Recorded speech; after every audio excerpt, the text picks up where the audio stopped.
I would definitely call this low tide.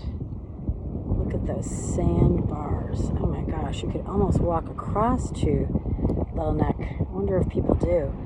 But when you take a boat out around here, you got to be really careful when the tide comes in. Way across to the right as you enter Crane Beach.